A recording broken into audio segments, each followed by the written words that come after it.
Functions. Okay, so this video is all about function review, and to start that off, let's talk about domain. Right, so the domain is a set of all x values, all the input values you could do, and we're going to talk about how to find domain in lots of things. So first, if you're doing domain with the graph, just look at the x values and you go left to right. But the general way to do it is with an equation. And the way we do that, the way you want to think about domain is what numbers can you plug in. Domains is all about what numbers you can plug in.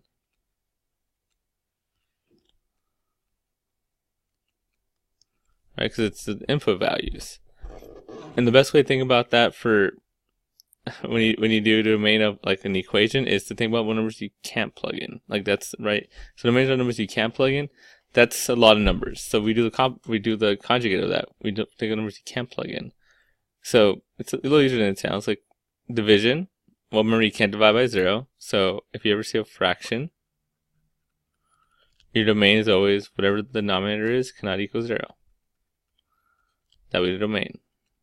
So for example, if I give you 3x over x plus 2, you go, okay, x plus 2 can't equal 0 because I can't divide by negative. By 0, I should say. And x can't equal negative 2. That would be your domain. So that's fractions. Next one is square roots. If it's a square root, then you can't have a negative. Can't take square root of a negative number. So your domain is x has to be greater than or equal to 0. That's the basic domain of it. Let's do a quick example. Right, if I said what's the domain of f of x equal to radical x minus 5 plus 1. I don't care about that at all. It's all about this part right here. The thing is that the radical cannot be negative, so you do this. Then you solve it. X has to be greater than or equal to 5. That's your domain. Right, so fractions, right, you can't divide by 0. Stuff we know already. So that's your domain. What the denominator is cannot equal 0. Square root, you can't have a negative square root. So that's your domain. For logs and natural log, domain is the domain of natural log and log is x has to be greater than 0. That's the domain for logs and natural logs. Right? You can't take a log of 0 or negatives. Logs and natural log are the same domain. X has to be greater than 0. So again, if I did a quick example here, force space has a premium right now. If I was like, what's the domain of natural log of x minus 4 plus 1? Again, I would only care about this part. That has to be greater than 0. Can have no negatives. And that, and the x equals 4. So that's basic domain. Everything else besides 10, which we really won't focus on, is all real numbers. Right? It's all about because there's no issue.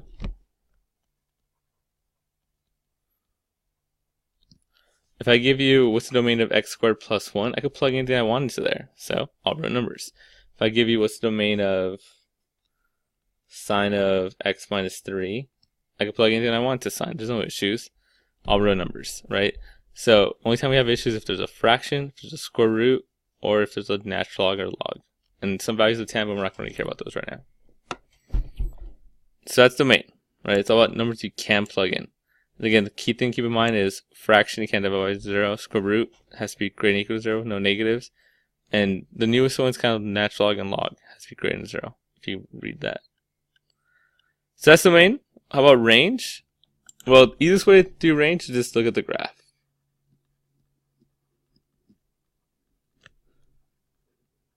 We'll see another trick they do later on, but generally the range is the y values. It's a lot harder to figure out what the range is by like having the graph. You have to think about it logically if you have an equation. So the best thing to do, just look at the graph. Like, okay, my range is from here to here. Let's say 1 to infinity based on the graph, right? The range is the y values. So look how your graph is going up and down. That's the easiest way to find the range. Again, we'll talk about a little trick that Abby does to do a little later. Okay, so now we know what domain and range are. Next up, if I give you a function, how do we do some operations with the function? First one here, g of 5/2. Right? Well, you look for the g function, you just plug it in. That's what that is. Right? That means plug in That's x, and you're trying to find the y. So plug it in. 4 to the 5/2. Remember, the trick to doing this, guys, is always do the bottom number first. That's a root, and you want to do that first. You do the square root of 4. Then we're going to take that to the 5th. Square root of 4 is 2. 2 to the 5th is 32. So that's a trick to do fraction powers. Always do the root first, and then do the power. So that's that one. Another thing Abby loves to ask you is a composition function, f of g of -2. The trick to doing these is to do the inside first. I figure out what g of -2 is. Plug it into the g equation. 4 to the -2. Remember, negative power flips it. 1 over 4 squared. Also known as 1 over 16. So now I know g of -2 is just 16. So what's left over? Well, h of 16. Oh, 1 over 16, sorry. H of 1 over 16. So that's going to be 1 over 16 squared minus 1. I'm going to pretend that that's my answer. Because otherwise I'll figure out what 1 over 16 is, blah, blah, blah, minus 1 over 1, which is common denominator. But that's the idea, right? Figure out this first, plug it in, get your answer, then plug it into the answer. Then plug into the other one. The next one, right, it's a fancy symbol. Some of you guys confuse this for derivative. It's not. That's the inverse symbol. We'll talk about this more later, but for now, inverse just means switch x and y and solve for y. Right, and the inverse, you literally switch x and y. So here's my f function.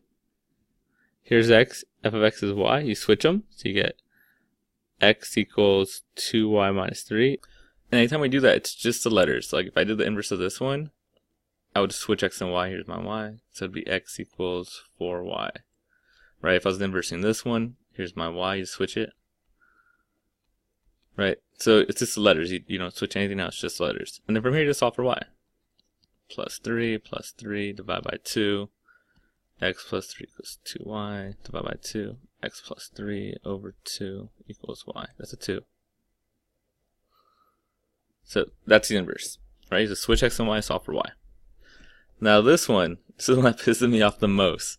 So look at it. It says h of x equals 0. Equals 0. It's not this. You're not plugging in 0. You're sending it equal to 0. It can't be more clear. So hey, here's your h of x. Say equal to 0. Well, h of x is this thing. So x squared minus 1 equals 0. Notice again, I mentioned it equals 0. And then you just solve it. So you could factor, or you could add 1 to both sides and take the square root. Either way is fine. X equals plus and minus 1. So that's again, very big difference between this and this. That thing I crossed out, right? You said equal to 0 and solve. So next with GDC skills, we're actually going to have a whole video on this, so I'm not going to really go into it. But a big part of it, using calculator on the test, is to know how to graph it. Just copy down the graph. And a big part is how to solve it. We've been doing this a lot lately, right? You set y1, do y2. You have two graphs that cross, and you have to find the intersection point. Anyway, but we'll talk about that more later. Let's go to family of functions. So these are just all the basic ones you should know. Right? Y equals x, or y equals x plus 0. Right? That's what the graph looks kind of like this. And then y-intercept is 0. Slope is 1 over 1. So it's something to that effect. Right? A linear line. Next one's a parabola. So it's something to this effect. 1 over x is a reciprocal function. They just a lot in algebra 2. Looks kind of like this. Ooh, a little off. There should be an asymptote right here and an asymptote right here. So it's into that effect. E dx, exponential function. You cross at 1 and asymptote right here at 0. And it goes up. Natural log. Very similar to log. Same graph actually. But asymptote is at 0 right here in this way. And you cross at 1. And it looks like this. Alright, so these are all the basic graphs you should just know for the IB test. Again, just all these. Transformations, thing we always talk about. Inside opposite, outside follow, right? If here's your basic graph, I don't care what it is. That's your basic graph. Inside, and on the inside, affects the x values. When I say that, it's a shorthand for me saying left and right. right? And x goes left and right. So that affects the left and right. And you do the opposite. So I'll move c units to the right. So I'll be going this way. On the outside, that affects the y value. So I say x outside y, which I mean goes up and down. And you follow what it says. And again, it also works just like a point. So let's say I give you a point 2, 1. And I said, hey, we're going to do this to it. What you do is you do the same thing. You go, okay, inside opposite. So on my x, I'm going to go plus 3. So you get your point, you just add 3 to the x value. Outside is y. So on the outside, on the y value, you're going to go plus 4 because you follow. So on your y value, you go plus 4. And you get your new point, 5, 5. That's the way it works. Stretch and shrinks. Oh, I guess the only thing we really care about stretches. If it's on the outside, notice again, outside, it affects the y values. And you follow. So does that mean if it's a number bigger than 1, it's a stretch, it's a bigger. If it's less than 1, it's a shrink. We don't care about the negative. We'll talk about the negative in a second. So let's get my same point here, right? And if let's say this time I gave you 3f of x. Well, you do the same thing. You go, okay, that f on the outside, so it affects my y values. So multiply the y value by 3, and you get 2, 3. That's all it is. Just get your points and do what it tells you to do. Horizontal stretch is the only one that's kind of funky. So horizontal stretch is on the, again, notice that's on the inside. So it affects your x. And you do the opposite. So what I mean by this one, this one that's a little funky. Let's say I gave you f of 2x. Well, the opposite of multiply by 3 is divide by 3. So like right here, they say you're going to multiply by 1 over 2. So let's get my point again, 2, 1. I see the 2x on the inside, I do the opposite. So I divide by 2 or multiply by 1/2. Just the x, and you get 1, 1. That's the whole idea, right? Anything on the inside affects the x value. If it's being added or subtracted, you add or subtract. If it's being multiplied or divided, you multiply, divide. And then on the outside, it affects your y value, so do to the y values. Inside is opposite, outside is follow. And I mean opposite operation. So let's look at this one. Consider a graph of x shown below. On the same grid, sketch the graph of this. So let's break down what's happening here. Right, on my x, you're moving it left 3, inside opposite, so left 3. Or if you want to think about it, minus 3, right? On the y, look what's going on. So there's only one thing on the outside, that's multiplied by -2. So we're multiplying by -2. Or there's a vertical stretch of 2. There's also a flip though. The negative is a flip, and we'll talk more about that in a second. So, how do I do this? Well, a couple ways you can do it. One way I always like to do is just pick points. So that is -1, 2, 3, 4, 4, 3. So I got -4 and 3. And then I have this one right here, -1 and -3. And then we could do that one. Is that 1, -2? And then we have this one right here, 3 and 1. And then let's just do the thing we talked right here, right? So if I'm going to graph that, I'm going to go left 3 my x's, so all your x's is subtract 3. Again, you can also just move it left 3, that also works. And then on your y's, this is a little tougher one, right? You're going to multiply by -2. So I'm going to multiply all these by -2. Now, it's tougher to do visually. Like on here, how do I multiply my y? So you go from there to normally 2 higher, but then you guys make it negative. So you'd be like, that'll be 2, but then you got to flip it. So for me, it's just easier to do the math on the numbers. So I get -4 minus 3 is -7. 3 times -2 is -6. So -7. 1, 2, 3, 4, 5, 6, 7. -6. Ooh, I wish I had markings. 1, 2, 3, 4, 5, 6. About here. -4 and 6.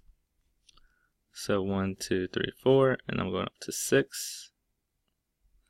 1, 2, 3, 4, 5, 6. I'm sure watching me count is super entertaining. 1 minus 3 is -2, and then 4. -2, 4. And then here, negative 3 minus 3 is 0. 1 times negative 2 is negative 2. So 0, negative 2, that's the easiest one. And then you gotta connect them. Oh, it's probably the hardest part for me right now. Something to that effect, less curvy. But if you see, look what it did, right? It flipped it upside down, and then it stretched it by 2, and then moved it left 3. Again, for me, it's easier a lot of times if it's like multiplication, just to do the numbers, do the math, right? What's happening to my x, what's happening to my y. That's what the next one does also. The point 3, 1 is on f of x, which write the coordinates of the point image on A. So it's just saying, hey, we're going to do this to it, right? You have 3, 1, do this to it. That's what that's saying. So remember, what does each thing do? On your x, remember inside opposite, we're going to divide by 2 or multiply by 1/2. On your y, outside follow, you're going to go minus 3 or down 3. So all you have to do is do that to your point here. On your x, divide by 2. On your y, subtract 3. 3 divided by 2 is 3/2. 1 minus 3 is negative 2. And that's it. That's all it is. The next one. The function g of x equals negative f of x minus 3 plus 1. Give a full geometric description. So I just want you to say what's going on. So you can do a couple things. First one, notice this negative right there. If it's a negative on the outside, we didn't talk about this.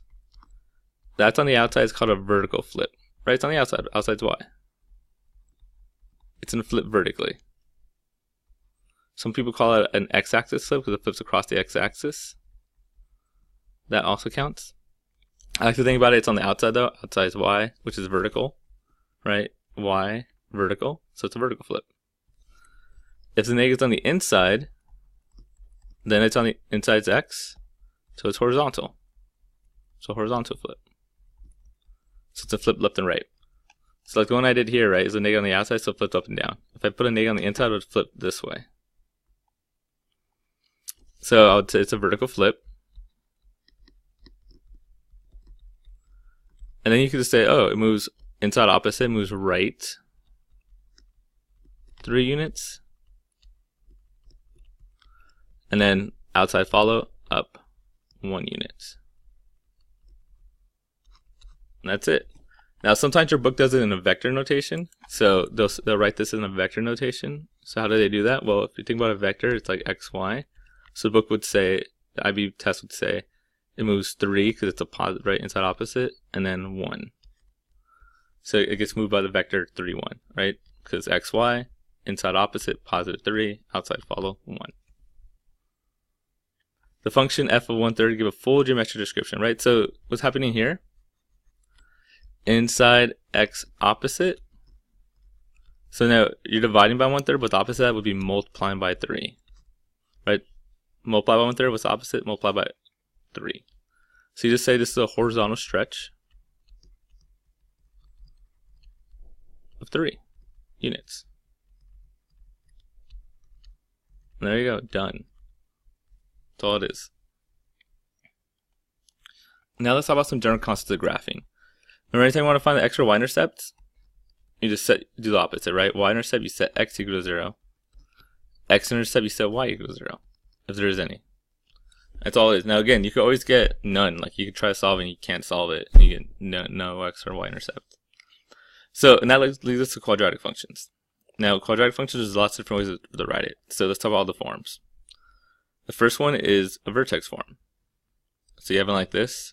This form makes it easy to do a lot of things. First thing is how to find the vertex, right? Inside opposite, outside follow. So let's say I gave you y equals 3x minus 4 squared plus 5.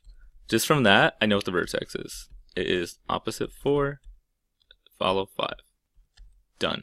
And I could graph it super easy. Just go to my vertex, 4 or 5. This is a positive A, so that means it opens up. And there's my graph. Right, so A is kind of like the slope, that's a word. Positive goes up, negative goes down. Right? So super basic vertex form. And then there's what we call factored form. What this does, this helps you find your x and y, your x-intercepts. Super easy. Right? To find x-intercept here, it's actually a lot of work. You gotta like simplify it out and then find the x-intercepts. Here, it's already factored for you. You're done. So my x-intercepts are just P and Q. So as an A there, right? It's actually not that bad to find the vertex here. Let's show you an example. Let's say I give you this 2x minus 1 x plus 5. Right? So I know my x-intercepts are at 1 and negative 5. So let's have a graph. I go 1 and negative 5. Positive 2, right? Opening up again. So how would I find my vertex here? Well, it's always the middle point. So if you have your x-intercepts, you just add them up and divide by 2. So you have your x-intercepts. P plus Q divided by 2 is your x and your vertex. And in this case, it would be 1 plus negative 5 divided by 2, which is negative 4 over 2, which is negative 2. So your x and your vertex is negative 2. So my vertex, my x is negative 2.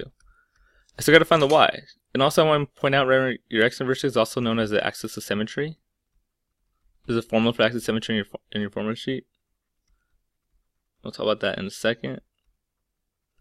But if you have the x, remember then to find the y is the easiest thing in the world. You just plug into your equation. So if you want to find this, you have this. Just plug in negative 2. You get 3 times negative 3. So you get negative 9, negative 18. Alright, so that point would be negative 2, negative 18. And now, by the way, you could easily put that in vertex form, right? Vertex form was this.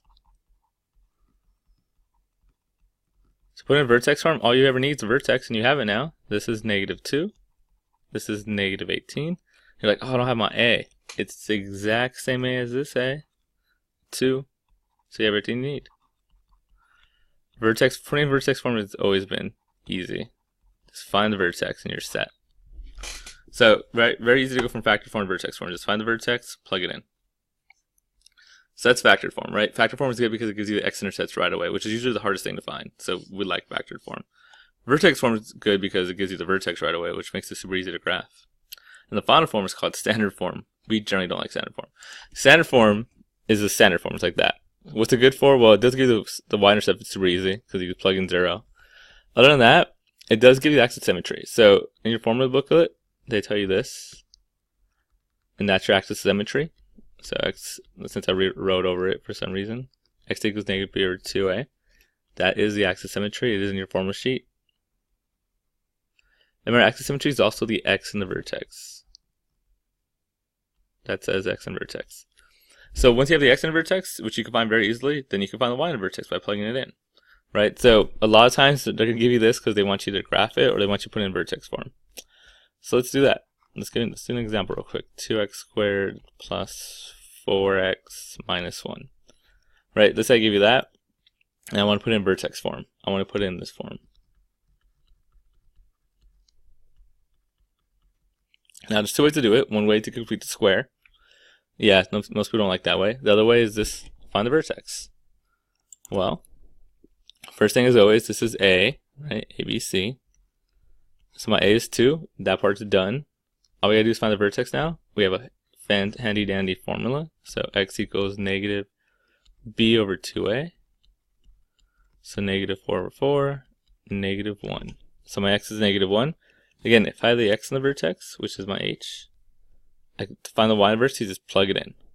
So y equals 2 times negative 1 squared plus 4 times negative 1 minus 1.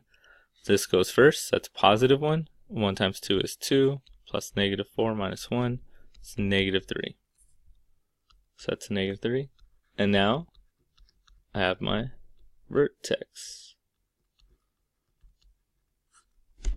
Right? So it's easy. So to go from standard form to vertex is pretty easy. If you want to find the x-intercept, it's a lot tougher. You gotta set equal to 0 and either factor or use a quadratic formula.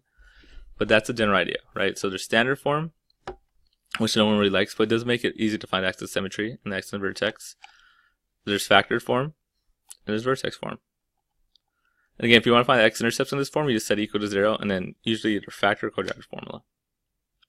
Okay, let's do some examples.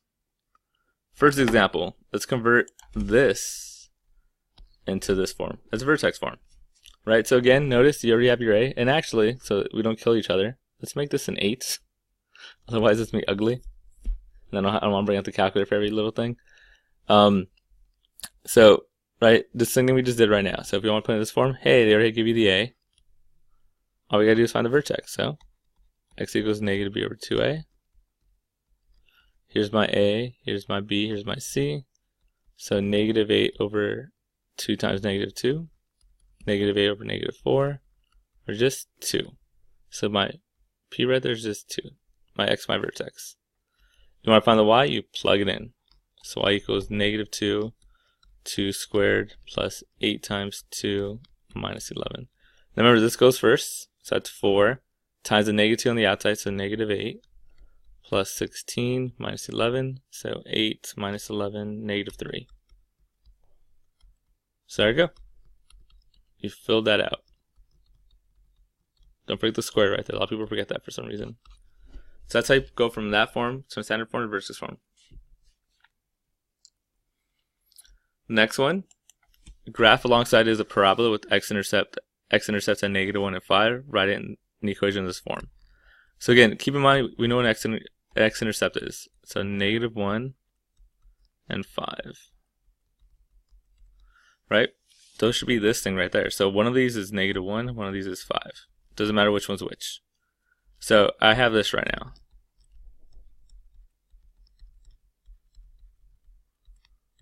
And write down the values of m and n. I should write that right here. So one of them was -1 and one of them was 5. So now there's a minimum at p -36. Find the value of p. So here's the key thing about this. The minimum, so they're saying some value p -36. It's around there. Awesome job as always for Goso. So the minimum is at p -36. Right? There's p and -36. The key thing is to understand what that is. That's the vertex, right? The min and max only happens at the vertex. So they're saying, hey, the vertex is at p -36. Find p. Well, we know how to find the x in the vertex, right? It's halfway between our x-intercepts. So all I gotta do is go -1 plus 5 divided by 2. Right? That's how you find the x in the vertex if you have the x-intercepts. So you're gonna be 4 over 2 or just 2. So p just equals 2. My vertex is at 2 and -36. And now, so 2 -36, I might need that right now. And now, find the equation of probably giving your answer in the form of this. So now they want me to find what A is. Now it's a little easier than you think. I have a point right here. I have an X and a Y. I still gotta find my A. So all we do is plug it in. So -36 equals A, 2 plus 1, and 2 minus 5. Right? That's all it is. I have a point. You can plug it into the equation you have right now and find your A. So -36 equals A times 3 times -3. So -36 equals -9A. Divide by -9. A equals 4. So I have this. Y equals 4, x plus 1, x minus 5. So now, if you notice, that's still not in the standard form that everybody hates, me included. So what we do next is we distribute. That's all you have to do. So multiply these first. X squared minus 5x plus 1x minus 5 times it by 4. Let's simplify this inside first, actually. And now times it by 4, and you get y equals 4x squared minus 16x minus 20. And there you go, to 4. Right? So that's the idea. Keep in mind, guys, right? If you have your x-intercepts, it's really easy to find the vertex. Just add them up and divide by 2. So this is the average, right? It's always halfway in between. So add them up, divide by 2. If you have a point and you're trying to find a missing value like A, just plug the point in. Key things. Okay, a little bit more on quadratic equations. First, how do we solve quadratic equations? Remember, the way you solve a quadratic equation is always the same thing. You set equal to 0. Super important. Don't just split it up. I hate when people give me this. And they're like, oh, they'll factor or something. Oh, they'll do this. I know it doesn't work, but they'll do this and they'll go, oh, we'll split it. I'm like, no. Set equal to 0 first, and then you could factor. Or if it doesn't factor, quadratic formula. The quadratic formula is in your formula sheet. Right, so if you have a quadratic equation, either set equal to 0 and factor it. That's if you can do by hand. Set equal to 0 and factor it. It's like this one. Right, set equal to 0 already. Nice. I could factor, or I could do a quadratic formula. This one actually does factor. It's a little fancier. Multiply those two together. Negative 10x squared. Find the combination that gets you 10 but adds to get 3. That is 5 and 2. So negative 5x and positive 2x. Actually, I'm going to switch it to make it a little tougher. So 2x squared. Right, once you get the middle, once you get the combination, plug it in for the middle. So bye-bye 3x plus 2x. I'm going to switch this to make it a little bit tougher. Minus 5x minus 5. Right, all I did was plug this in for the middle right there. Now you can factor by grouping, my favorite type of factoring. Always bring down the middle sign. That's why I did this. So they have a 5 in common. Negative 5x divided by negative 5 is just x. Negative 5 divided by negative 5 is a positive 1. Hey, these match. X plus 1, 2x minus 5 equals 0. Now if you're going to solve it, right, just split it, and x equals negative 1, and then x equals plus 5 divided by 2, 5 halves. Right, that's how you solve a quadratic. Set equal to 0, and then either factor or use a quadratic formula. That's it, factor quadratic formula. Right, I factored, it's a fancy factoring I did there, but you got your answer. And you need to know how to factor. Other way you can do it, if it's paper 2, you can use a calculator. I keep on doing that. All you have to do is graph it. Y1, Y2. We're going to talk about this more later. But you can use your calculator to graph it. And then figure out where they intersect. So you go like on y equals, again, alpha y equals x squared plus 1 over x plus 1 equals 3. Just figure out that cross. Now it's a little tougher if that's not 3, if it's like 500, then you get to fix your window. But if you do this, look at, there's 2 answers there, that and that. So you're gonna go second, calculator, intersects. All you gotta do is get a little closer to the one right there, so it don't have to be right on it.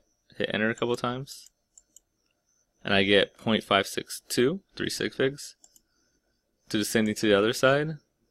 Find the intersection. Now move over there. Now there's 2 ways to do it. You can also press up, and it goes to other graphs, so it's a little easier to see. Get close to it, hit enter a couple times, and 3.563 sig figs. So there you go. Like, that's how you do your calculator, right? Sometimes you have to work with the windows, but in general, that's the idea. If you do this by hand, you just multiply both sides by the denominator, and you get something like this. Right, and then we distribute. And then we set equal to 0, because like I said earlier, set equal to 0. So minus 3x minus 2 equals 0.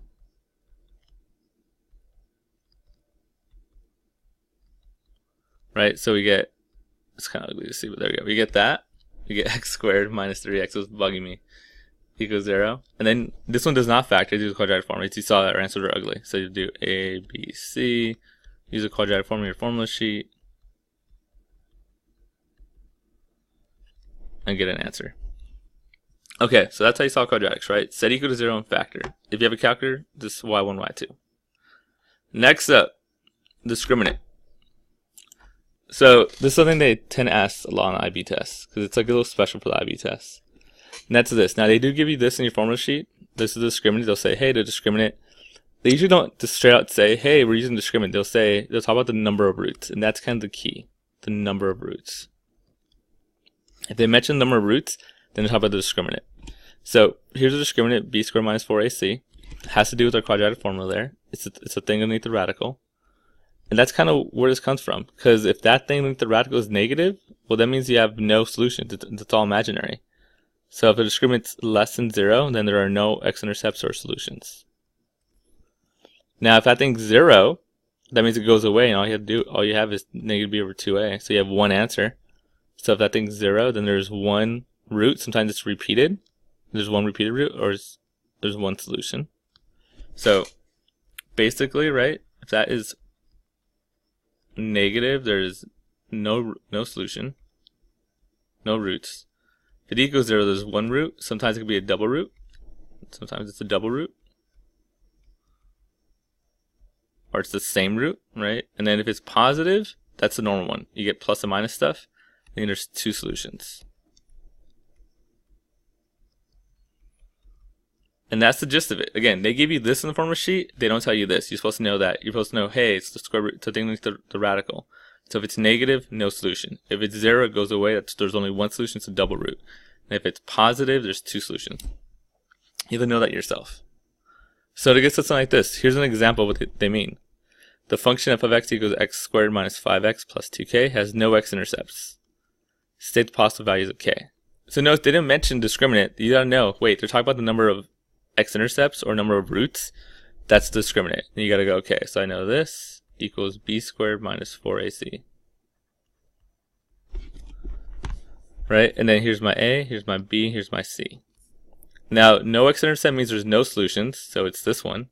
You're going to set this less than 0. So let's get my discriminant out. Less than 0, right? Because that's what it said, no x-intercepts. So plug everything in. And that's a 1 right there. And you plug in the 2k. Solve it. 25 minus 8k is less than 0. Solve it. Add 25 to both sides. Subtract 25 from both sides, I should say. Divide by negative 8. K is greater than 25 over 8. And that's the simple idea. If you understand this, if you remember that, oh, less than 0 means no solutions, equals 0 means one repeated solution, and then greater than 0 means two solutions, then you just gotta, anytime they mention the number of solutions, you gotta use a discriminant and set it up and solve. Okay, almost done here. Next up is inverses.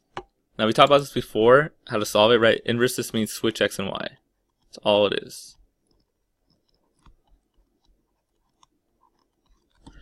But in a graphical sense, that's what I'm talking about here. In a graphical sense, all you do is flip it across the y equals x line.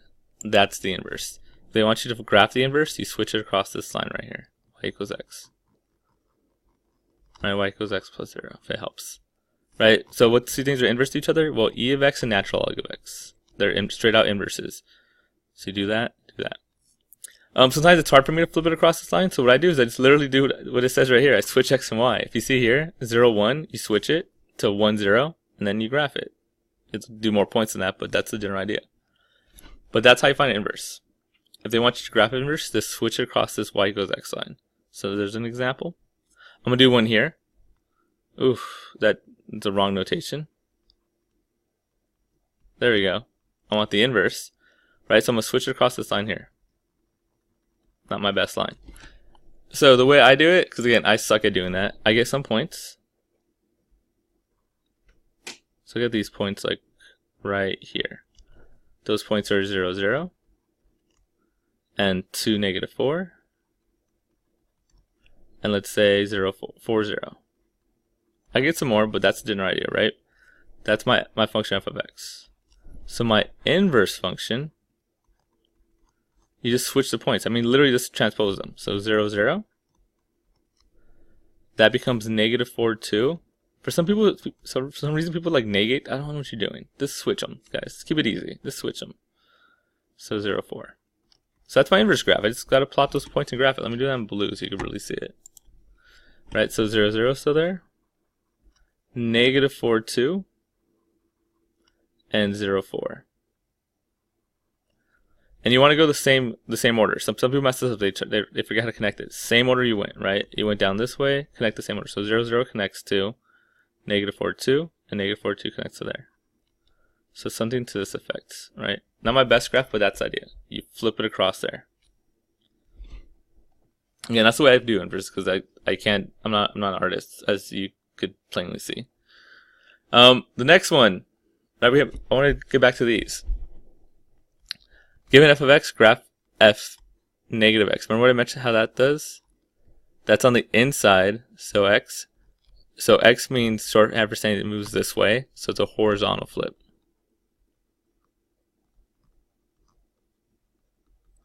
So you can flip it horizontally, so it's gonna look kind of like flips across here.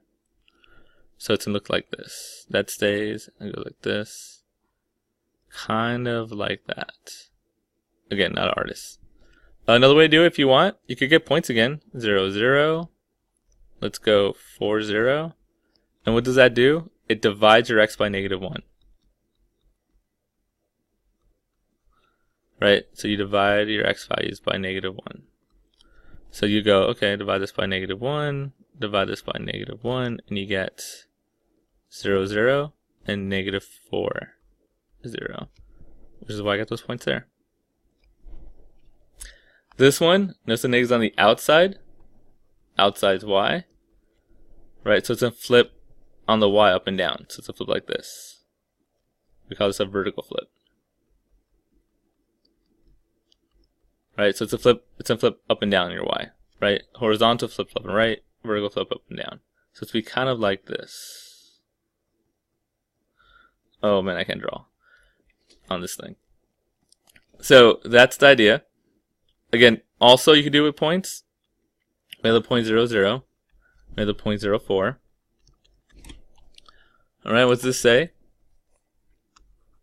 It wants you to multiply your y by -1. It's on the outside follow. So just get your y values, multiply by -1. And you get 0, 0 again. And you get 0, -4. You know, it would help if that was the actual correct point, 4, 0. There you go. And you get the point 4, 0 again. So nothing changed there. Let me look at this point instead. 2, -4. Multiply that by -1, and you get 2, 4. There we go. That moved up. Right. So that's what you do flips, right? Flip on the inside is a horizontal flip because inside's x, so you flip it left and right. Or if you're not good at that, you can just divide your x's by -1. Negative on the outside is a vertical flip, so you can flip it up and down vertically. Or if you're not good with that, you just multiply your y's by -1. Again, almost done. Last couple things, we'll do a couple more inverses. These are just a little more complicated. So again, this is notation for inverse. So the reason we're doing this is because it's a little more complicated. So let's find inverse here. So here's my y, here's my x. Remember, inverse means switch x and y. So you're going to be x equals natural log of 2y minus 5 plus 1. So I get y by itself, right? It's a natural log problem. So let's try to isolate this natural log. So subtract 1 from both sides. X minus 1 equals natural log of 2y minus 5. Remember the way you get rid of natural log, you take the e of both sides. These cancel, you get e to the x minus 1 equals 2y minus 5. Then from there you just add 5 and divide by 2. So ex minus 1 plus 5 all divided by 2 equals my y. And that's the inverse, right? Just switch x and y, solve for y.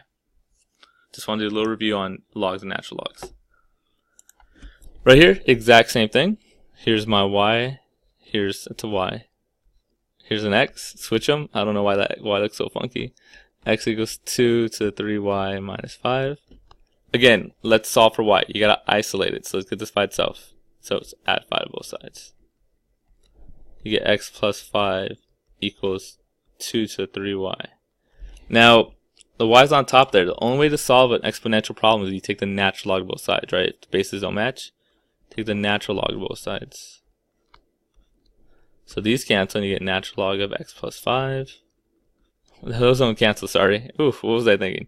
This moves to the front is what I meant to say. Oh man, that's embarrassing.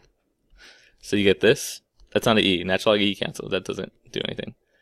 So again, but it did bring your 3y to the bottom. So now what we do is divide by 2 and divide by 3. So divide by natural log of 2 is what I meant to say. I get natural log of x plus 5 over natural log of 2 equals 3y. I could also divide by 3, but I decided to take it slow because people freak out. And then here, just multiply by 1/3. And you get y equals natural log of x plus 5 over 3 natural log of 2. If you want, you can make it a little fancy, bring 3 to the top, make a natural log of 8, you know, not judging.